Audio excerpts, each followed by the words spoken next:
Rumba, real Cuban rumba, genuine one, not the ballroom rumba, which is a false rumba, and real rumba being, as you can hear now, being a polyrhythmic drumming, quite loud and quite distinct. Do you know what the word rumba means in Icelandic language? Do you know that it is rain in that language? Do you know what Spanish and Icelandic languages have in common? And why is it their Georgian origin? Georgian is a bad word. Linguistically speaking, we should phrase it better as Kartvelian origin, but few people know what Kartvelian means. In fact, Kartvelian is a family, it's a name of a linguistic family which consists of 4 languages of the country of Georgia. Georgian language itself, Migrelian language, Laz language, and Swan language. That is the Kartvelian family, and it's the root for virtually any languages that we know, at least in Europe. This is the focus of the research of a project titled Between Two Iberias, which is already 5 years old, which started from my country of Ukraine and my city of Dnipro, where I come from. And the scope of work is actually dedicated to proving the Kartvelian origin of the ancient world and virtually all the languages that we know today. First of all, languages of so-called Indo-European family. 100 years ago, about 100 years ago, smart people from Georgia paid attention to the fact that the mysterious and legendary and unidentifiable Basque language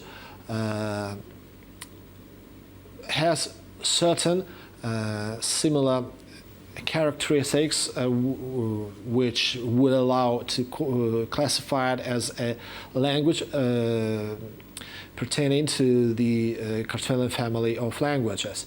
They noticed certain coincidences, certain similarities with the Georgian language, with the Migrelian language, and started to do some research in that direction.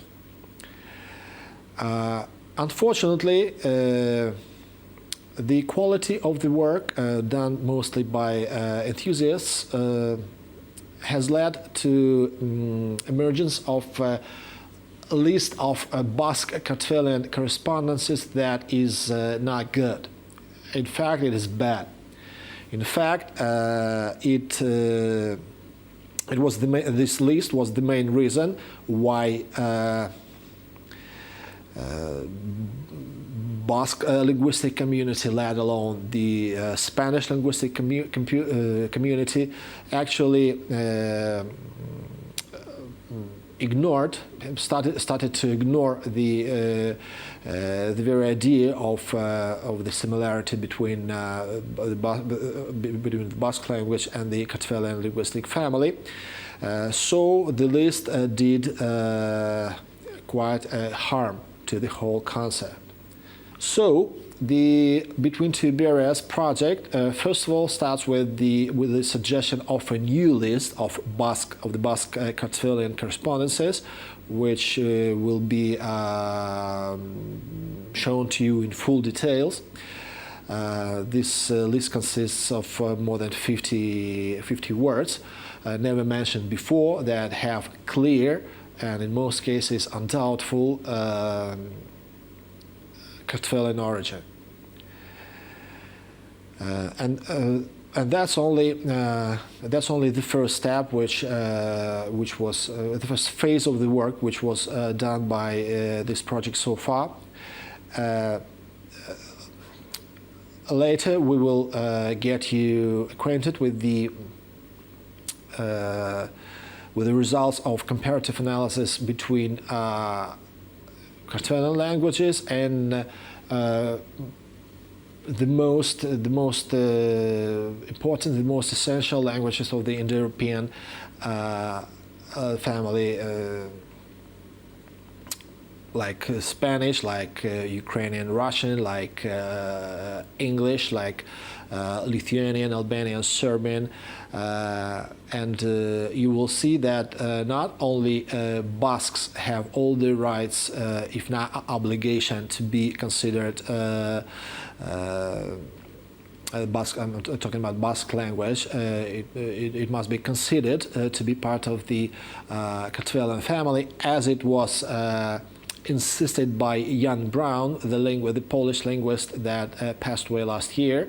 He was totally correct in that assumption, but also virtually all the languages that we know, especially those that belong to Indo-European family, they have all the right and they should be considered as languages of clear Kartvelian origin, despite possessing all the characteristics attributed traditionally to Indo-European languages. The fact that Indo-European concept is the core of the modern linguistics is well known, but few people know that Indo-European concept occupies the place it does not deserve.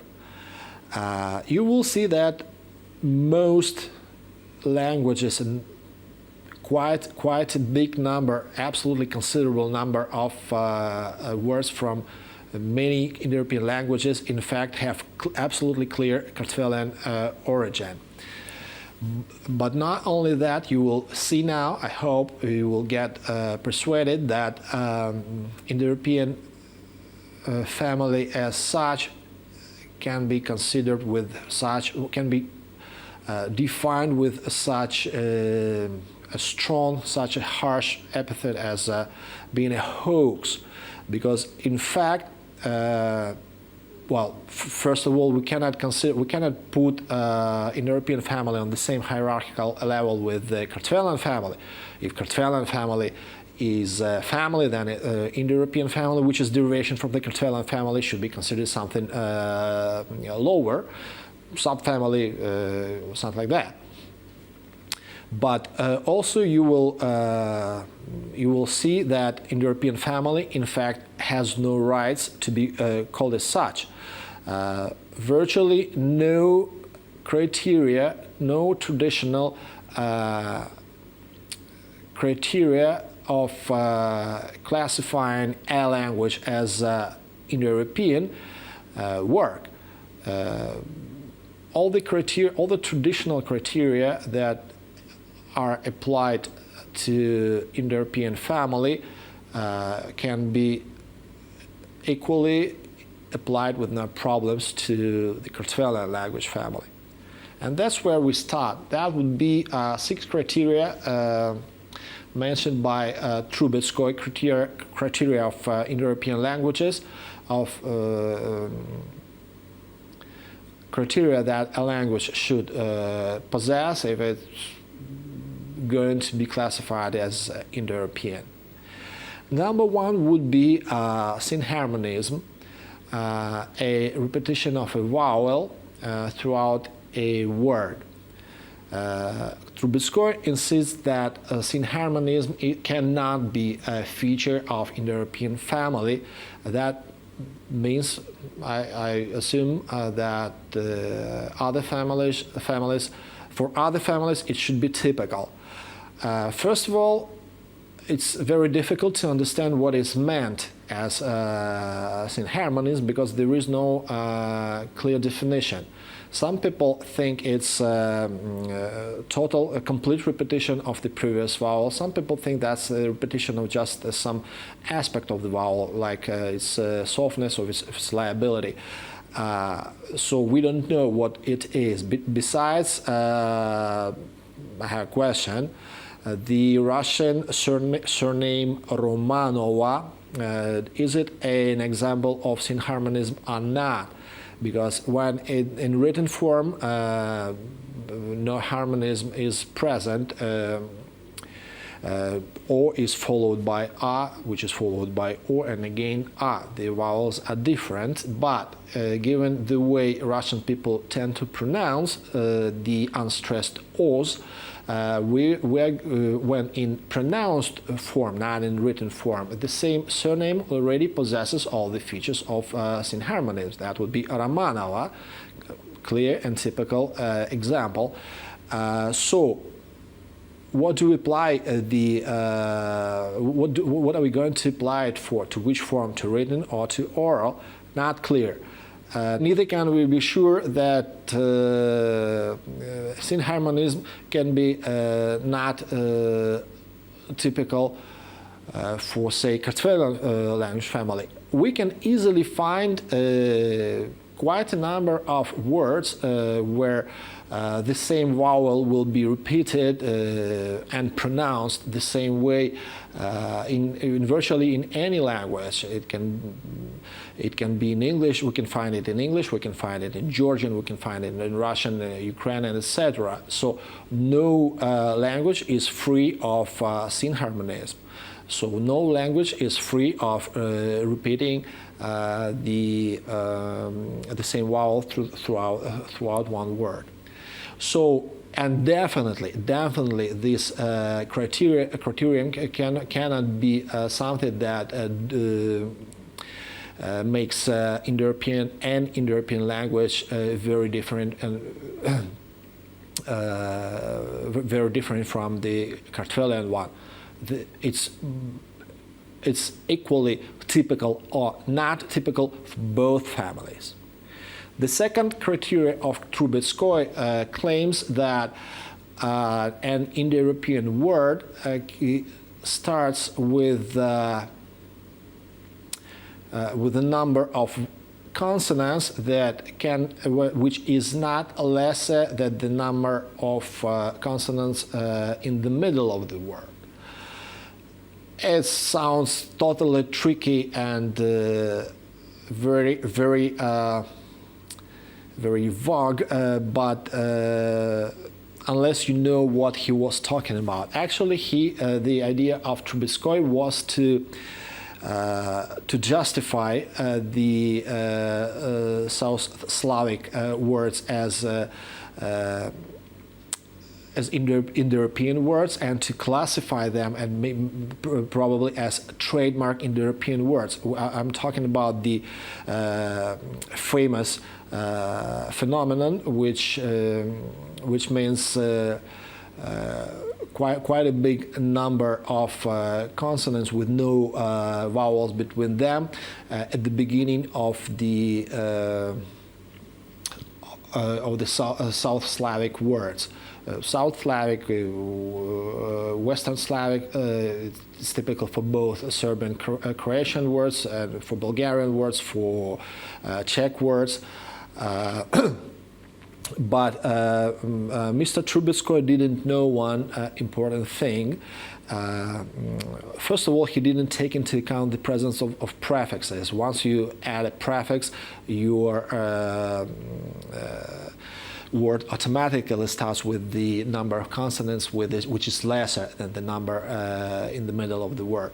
But even if we're talking about the pure roots of the words, in this case he didn't know one very interesting thing.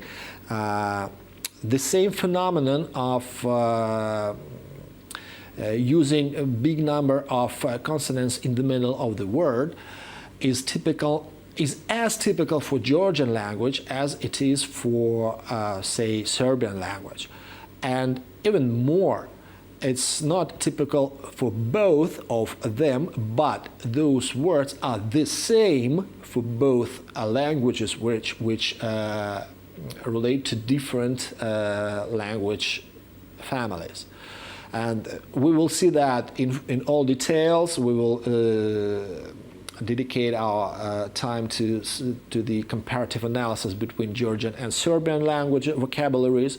And one of the brightest examples would be the word krcun, which is actually a nickname for the bloodiest Yugoslavian communist, Penesic. He was known as krcun. That's the name of for an animal that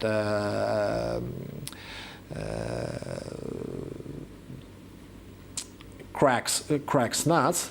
It's derived from the verb krcati, and in Georgian language, in particular in the dictionary of Niko Chubinashvili, we find totally the same word krcuni. The only difference is the final trademark Georgian ending for a nominative case, that would be e. But otherwise, the words look identical, totally identical, and the meaning is the same. In Georgian language, krcuni means weasel, the same, obviously the same animal that that bears the name of krcun in Serbian language. So doesn't work at all. The second criterion doesn't work at all for not being typical for both families, but also for discovering us a totally unexpected truth about the real connection between those two groups of languages that we call families. Criterion number 3 implies that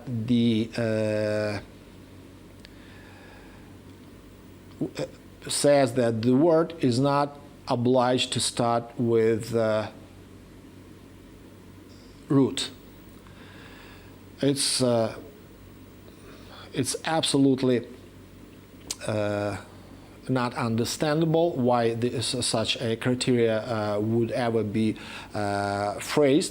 formulated like that, because it means that Trubetskoy thinks or thought that there are languages with no prefixes.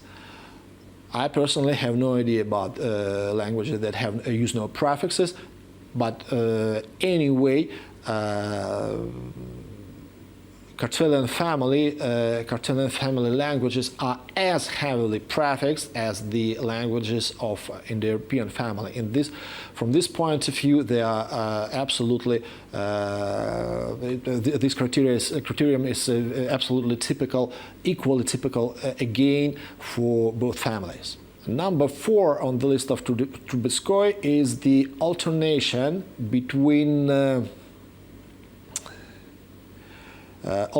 between vowels while forming the words in Indo-European language. He claims that it's typical for Indo-European language, making us think that it's not typical for other families, like, for example, for Kartvelian family. No, I cannot say where it is typical more. Maybe I would agree that it's more typical for Indo-European family, but you cannot insist that Kartvelian family does not use alternation between vowels while forming verbs, verb forms. In particular, we will talk about that in more details. It's the name of the famous mountain in Bilbao, which is named Archanda, and which has no Basque etymology, let alone Spanish etymology, or let alone any other etymology. And it can be translated exclusively from the Kartvelian point of view, and it will be translated as not seen. We will talk about that in more detail later. But actually, what I would like to draw your attention to now is the verb form chanda, which is actually past form from the infinitive chineba, and you can see clearly that during when conjugated, the verb changes its root vowel. It's e in the infinitive, in the masdar chineba, and it turns into a when it's put into past form. That would be chanda. And you will find more examples like that. Actually, Tamara Tsupurashvili from the Tbilisi University wrote a scientific work on that, where the work itself is dedicated to alternation between vowels in Georgian morphology. I recommend this work to you because it, except being just interesting and important, it also means that the criteria number 4 from the list of Trubetskoy cannot be applied as a criterion of Indo-European languages only.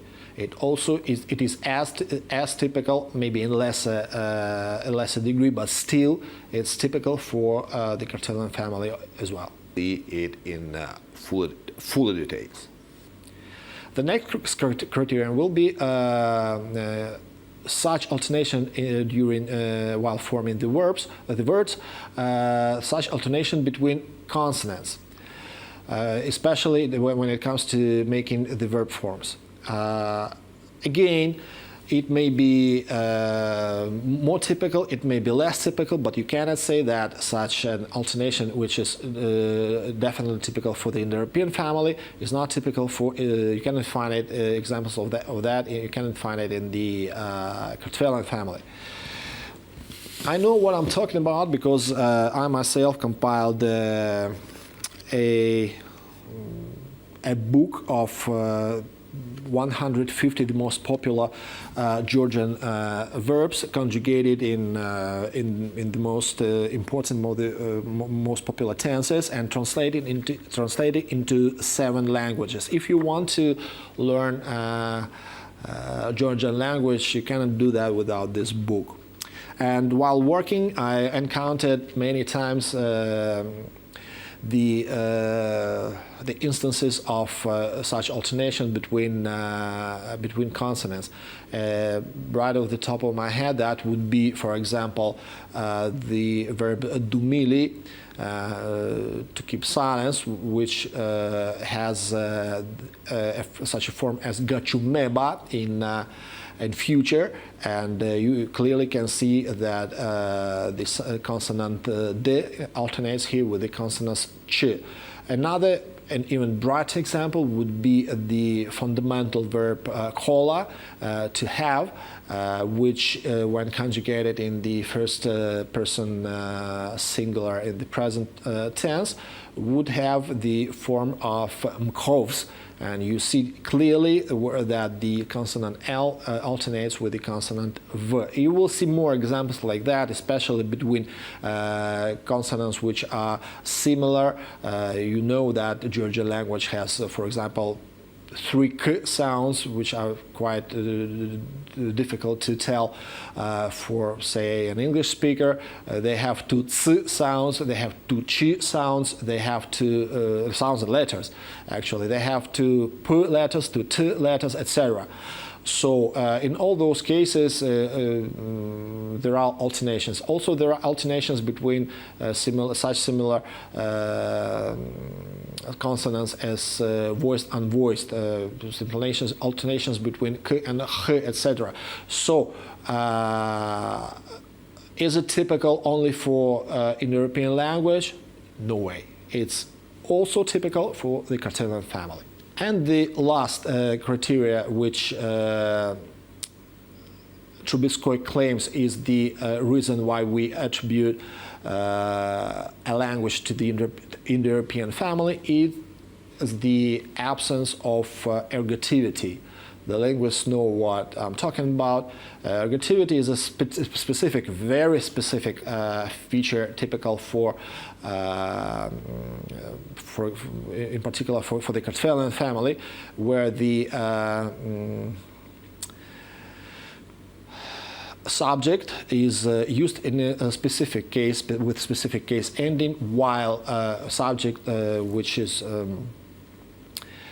followed by a transitive verb, which is followed is turned by a direct object.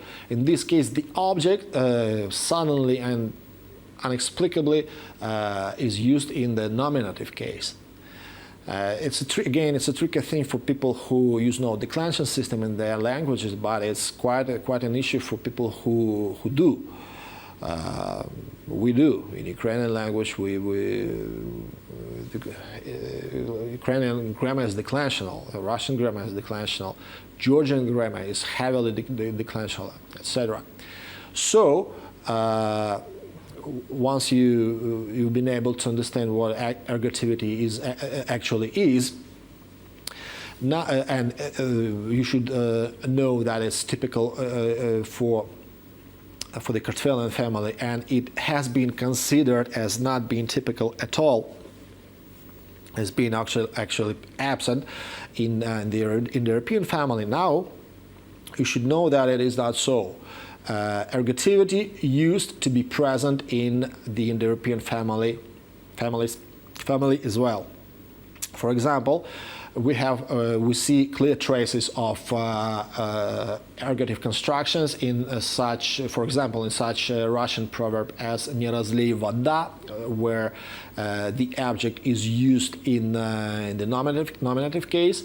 And for example, we also have a much better example would be the trademark Ukrainian Cossack surnames like Ubeyvovk, like Stryzhykurka, like Zagubi Batko, etc.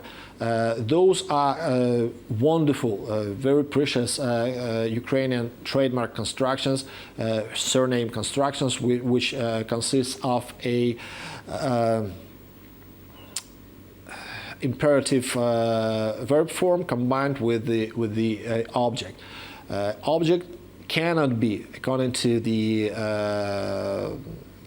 very essence, as we think, very essence of the Ukrainian language, the object cannot be used in the nominative case, but it is. The imperative verb form demands indirect case, but in fact the noun is used in those surnames in the nominative case. So it would be possible only if Ukrainian language in ancient times used ergative constructions as it is used, for example, in the Kartvelian language family. In fact, it did use it because we know now, and we will see that in the full details, that the Ukrainian language, the Russian language, which actually is also a Ukrainian language, only its ancient form, we will see that Ukrainian language clearly, Ukrainian vocabulary clearly and undoubtedly comes from the Kartvelian, is firmly rooted in the Kartvelian family, while the history of Ukraine is as well as the history of any other European region is firmly rooted in the Kartvelian Kartvelian family history and the history of the people who spoke Kartvelian languages all over the world. Now to Swedish lists. For those who don't know, Swedish lists are lists of the most popular, the most widespread words from any language, the resemblance between the list of different languages enables Indo-Europeans to think that the languages belong to the same same group. For example, Indo-European family. Such an approach is not actually fair and not really scientific. First of all, we don't take into account that nations and countries tend to get conquered, and sometimes conquerors come from a totally different language family, and it's absolutely natural that they impose the language of their own on the conquered nations, or in any case, the influence of their language on the language of the countries they conquered is great, and so finally we end up having Yakutian people speaking Russian and bearing Russian Slavic surnames, which doesn't say anything about the real linguistic background of Yakutia and Yakutia men. And second, and even more important, is that Swedish gives only one word for everything, for every object on his list, instead of giving the whole chain of synonyms. If he had done so, he would have noticed that only some of the words look Indo-European or resemble each other across the list, while other synonyms may seem totally not belonging to the Indo-European family. For example, why do you take the word 8 for the number of 8 on the list of Swedish? What about the 8 which is taken from the ancient system of sheep counting in Britain, where 8 is not 8 but overo? Why not this? Why 8? Because 8 looks like German acht, etc., and the rest of so-called Indo-European numbers. Overo, which is definitely not Indo-European word, did exist in English language, and it almost totally coincides with the word ovro, which is 8 in Laz language, which is already not in the European family but Kartvelian family. So, and in other instances, you will have similarly astonishing coincidence between so-called Indo-European words, say in English language, and the words meaning the same thing but outside of the Indo-European family. So Swedish lists actually neither work for classification of languages as such belonging to Indo-European family. And finally, especially it concerns Slavic people speaking Russian, speaking Ukrainian. They tend to think that the ending of Russian infinitives coincides with the endings of verb endings in Sanskrit.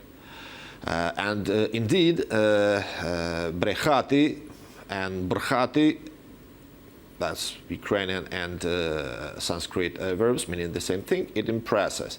But few people know that in Sanskrit that would be not infinitive ending, that would be a conjugated form, that would be a third person, a singular conjugated in present tense.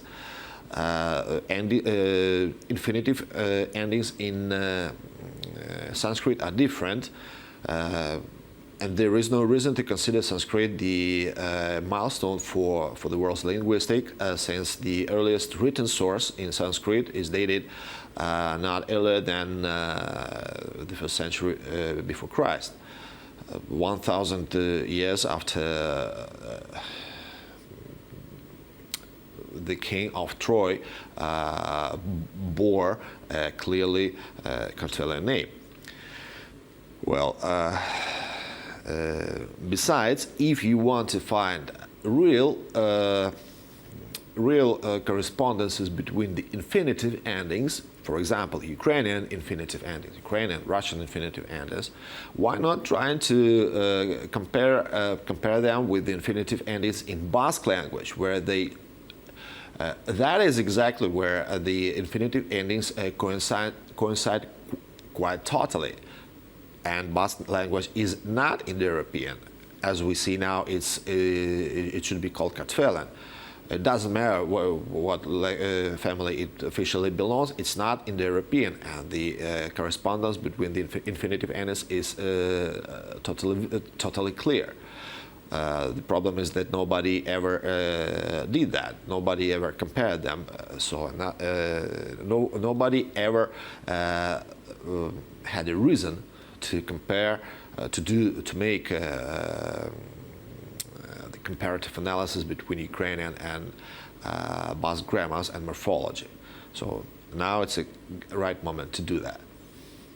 As of now, the project Between Two Iberias consists of a book written in Russian language. It's called Between Two Iberias, and now I'm working on the second edition, which will be 3 or 4 times bigger than this one, because the findings come, new findings come every day.